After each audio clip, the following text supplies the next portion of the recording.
Matapos ang kanyang espiritual na paglalakbay, ang nagniningning na spirit form ni Lu Sheng ay muling bumalik sa kanyang pisikal na katawan, na payapang nakameditate at pinalilibutan ng maliwanag na asol na enerhiya.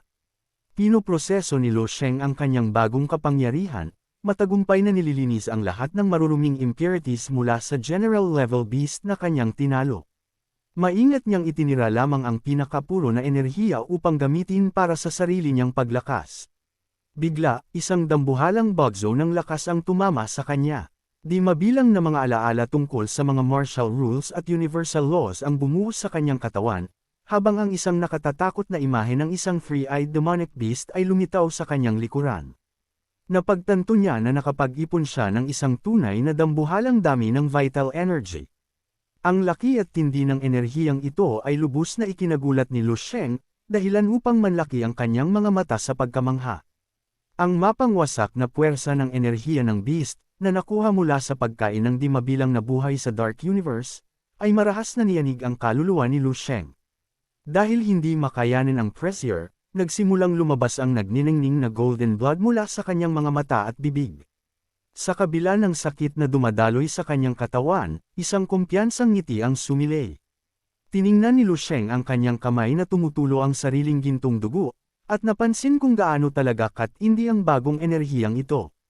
Habang may bakas pa ng gintong dugo sa kanyang mukha, kalmadong niyang sinuri ang mga pagbabago sa loob niya. Napagtanto niya na ang umaapaw na enerhiya ay naging sanhi upang sumabog ang isang multicolored crystal sa loob ng kanyang isipan, na naglantad sa tunay na core inheritance ng kanyang landas. Handa nang subukan ang kanyang kakayahan, iniunat ni Lu Sheng ang kanyang nagniningning na kamay at sinimulang ipunan ang kanyang kapangyarihan, itinuon ang umiikot na asol at lilang enerhiya. Sa isang biglaang lag-utok ng kidlat, isang mar-angel na espada na gawa sa puro at makulay na enerhiya ang nabuo ng mahigpit sa kanyang pagkakahawak. Habang nakatitig sa nagniningning na talam, naunawaan niya na ang bawat kulay na nagmumula sa armas ay kumakatawan sa purong lakas ng isang partikular na emosyon. Sinuri niya sa kanyang isipan ang mga bahagi ng kanyang bagong armas, ginagamit nito ang galit para sa matalas na talam, takot para sa kaluban, gulat para sa matulis na dulo, tuwa para sa puluhan, isip para sa handguard, lungkot para sa likod ng talam, at pag-aalala para sa nakasabit na tassel. Nakatitig sa armas ng may malalim na focus, nalaman ni Lu Sheng na bagaman ang isang emosyon ay maaaring hindi ganoon kalakas sa sarili nito, ang paghahalo at pagpapatong-patong ng ilan sa mga ito ay lumilikha ng isang ganap na kakaiba at mas mataas na uri ng lakas. Hawak ang kumikinang na espada malapit sa kanyang mukha, nagliwanag ang kanyang mga mata sa determinasyon. Alam niyang maliit na bahagi pa lamang ng kapangyarihang ito ang nagpapakita sa ngayon, ngunit naniniwala siya na kung madamdaman niya ang lahat ng 7 emotions sa hinaharap, haantong ito sa isang hindi sukat akalain na transformation. Nakatayo sa malawak na kawalan ng espasyo, kumpiyansang binuwag ni Lu Sheng ang kanyang bagong makulay na espada pabalik sa mga light particles. Napansin niya na mayroon pa siyang isang alas na nakahandang gamitin. Isang ngisi ang gumuhit sa kanyang mukha nang mapagtanto na ang kanyang spiritual power ay matagumpay nang nakalampas sa limitasyon nito, at nagpasya siyang ang susunod na hakbang ay ang opisyal na pagpasok sa level 12. Huminga siya ng malalim at matatag upang ihanda ang sarili. Nanlaki ang kanyang mga mata sa tindi ng focus, at ang dark energy ay bumugso sa paligid ng kanyang katawan habang naghahanda siyang umakyat sa isang mas mataas na realm. Ang epekto ng kanyang kamangha-manghang breakthrough ay naramdaman hanggang sa malayo, sa loob mismo ng base ng battlefield zone. Ang buong gusali ay nagsimulang yaminig ng marahas, nagdulot ng pagbagsak ng mga debris at pagkalat ng panik, habang ang mga tao ay nakatingala sa gulat habang nanginginig ang lupa. Balik sa void, ang cosmic energy ay nagtitipon sa isang dambuhalang antas. Di mabilang na mga silver magic rings at mga dagat ng liwanag ang nagsasama-sama, mahigpit na bumabalot sa higanti at nagniningning na puting kakon. Ang protektadong shell ay mabilis na umiikot, sinisipsip ang dambuhalang dami ng asul na enerhiya na marahas na umiikot sa paligid nito. Habang pinapanood ang hindi kapani-paniwalang eksenang ito, ang Stellar Commander na si Makoto at ang kanyang subordinate na si Haiji Dao ay nakatingin ng may purong pagkamangha. Ang lakas ng umiikot na energy storm ay pumuwersa kay Makoto na itaas ang kanyang dambuhalang mga braso upang labanan ang malakas na hangin. Pinapawisan mula sa matinding pressure, napagtanto ni Makoto nang may pagkamangha na ang tunay na ascension ni Lu Sheng ay nagsisimula na. Nanliit ang kanyang mga mata habang iniisip kung anong klaseng nakatatakot at hindi kapani-paniwalang henyo ang kanila lamang natuklasan. Sa tabi niya, napahawak sa kanyang dibdib sa takot si Haiji Dao, tumatagaktak ang pawis habang ang isang hindi mapigil ang kaba ay nabubuo sa loob niya. Habang nakatingin sa nagngangalit na bagyo, napagtanto niya ng may halong sindik at paghanga na ang isang nilalang na may sapat na lakas upang yanijin ang langit at lupa ay malapit ng isilang sa harap mismo ng kanilang mga mata. Bigla, isang dambuhalang haligi ng maliwanag na liwanag ang bumagsak mula sa langit patungo sa lugar ng may napakatinding puwersa. Ilang mga kalapit na mandirigma ang nanunood sa kalituhan habang ang mga asul na apoy ay sumabog mula sa pinagbagsakan ng liwanag, nagtataka kung sino ang kararating lang. Mula sa gitna ng mga asul na apoy, isang bagong mandirigma ang humakbang pasulong, siya ang tanyag na prodigy na si Aunong Turing. Ang dalawa pang mandirigma ay natitig sa kanya sa tindi ng gulat, napagtanto na ang maalamat na si Aunong Turing ay naakit din sa base dahil sa dambuhalang energy disturbance. Naging matalas ang ekspresyon ni Aunong Turing nang makuha ng kanyang atensyon ang dambuhalang presensya sa kalangitan. Tinalikuran niya ang karamihan at tumungala nang may pagkamangha sa higanti at umiikot na asul na energy cocoon kung saan kasalukuyang nagbabago si Liu Sheng. Bakas ang gulat sa kanyang mukha at tumagaktak ang pawis sa kanyang pisngi habang nagtatanong sa sarili kung mayroon nga bang umaakyat sa level 13 sa baseng ito.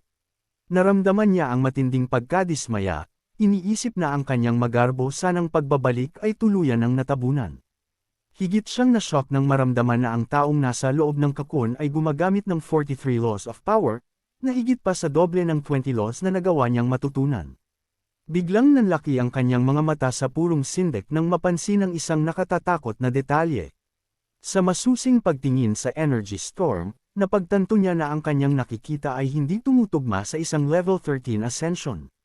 Nakatingin ng may ganap na kawalang paniwala, nauutol na sinabi ni Aunong Turing na ito ay isa lamang level 12 ascension. Hindi niya maunawaan kung paanong ang isang tao ay magtataglay ng ganoon ka-imformableng kapangyarihan sa antas na iyon. Ano ang ibig sabihin nito? Samantala, mataas sa itaas ng battlefield, isang madilim at magulong purple portal ang marahas na bumukas sa kalawakan. Napansin ng dambuhalang stellar commander na si Makoto ang banta habang ang isang masama at magulong aura na may halong lilang kidlat ay nagsimulang kumalat mula sa void. Naging seryoso ang mukha ni Makoto habang tinatanong ang mga nakapaligid na tropa kung handa na ba sila para sa darating na labanan. Isang grupo ng mga mandirigma, na pinamumunuan ng isang lalaking may pulang spiky hair at hawak ang isang dambuhalang nagniningning na espada, ang sumigaw ng matindi bilang pagsang-ayon, handang-handa na silang lumaban. Itinaas ni Makoto ang kanyang higanting kamao upang tipunin ang hukbo. Pinalilibutan siya ng isang malaking grupo ng mga mandirigmang lumulutang sa kalawakan sa kanyang likuran. Ipinaliwanag niya na sa tuwing may isang human prodigy na gumagawa ng malaking breakthrough, palaging nagpapadala ang beast faction ng mga assassins upang patayin sila, kaya tungkulin nilang protektahan ang henyong ito. Naalala ni Makoto na ang ascension ni Aunong sa level 12 ay katulad din ito, ngunit inamin niya na ang talento ni Liu Sheng ay mas higit pa ng ilang beses kaysa sa tanyag na prodigy. Taglay ang isang mabangis na tingin, muling tinipon ni Makoto ang kanyang mga tropa. Idineklara niya na ito na ang huling laban upang protektahan ang batang henyo. Habang nangyayari ito, balik sa dambuhalang space station base, nagsimulang tumunog ng malakas ang mga alarm, hudyat ng panganib sa lahat ng nasa loob. Isang grupo ng mga seryosong mandirigma, sa pangunguna ng isang lalaking may pulang scarf, ang nakahanda na para sa bakbakan. Kasabay ng matitinding battle cries, ilang mandirigma ang binalot ang kanilang sarili ng mga makukulay na energy shields at agresibong sumugod sa void, determinadong durugan ang kaaway.